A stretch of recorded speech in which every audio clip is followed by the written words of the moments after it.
नमस्कार मित्रांनो. आजच्या व्हिडिओमध्ये मी तुम्हाला स्वतः म्युच्युअल फंड खरेदी करणं आणि फायनान्शियल ॲडवायझरच्या मदतीने म्युच्युअल फंड खरेदी करणं किंवा म्युच्युअल फंडमध्ये इन्व्हेस्ट करणं यातले फरक जे आहे ते सांगणार आहे. मेजर 5 डिफरन्सेस आपल्याला यामध्ये बघायला मिळतात.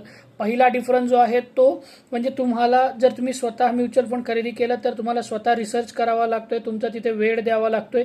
प्लस त्यानंतर त्यामध्ये जे काही ऑब्स्टॅकल्स असतात किंवा काही अशा फायनान्शियल गोष्टी असतात ज्या आपल्याला कळत नाहीत, या गोष्टी आपल्याला फायनान्शियल ॲडवायझर कडून समजून घेता येतात. आणि फायनान्शियल ॲडवायझर म्हणजे एक तुम्हाला क्वालिटी एक्सपर्ट म्हणजे तुम्हाला प्रॉपर क्वालिटी चेक करूनच तुम्हाला म्युच्युअल फंड जे आहेत ते सजेस्ट करत असतात.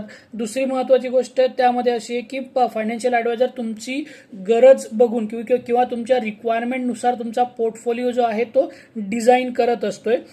तुम्ही मला डायरेक्ट व्हॉट्सअपवर माझ्या नंबरवर कॉन्टॅक्ट करू शकता किंवा बायोमध्ये माझा लिंक आहे, तिथे तुम्ही मला फॉलो करू शकताय किंवा तिथून तुम्ही माझ्याशी इन्क्वायरी करू शकताय. प्लस माझ्या चॅनलला तुम्ही सबस्क्राईब करू शकताय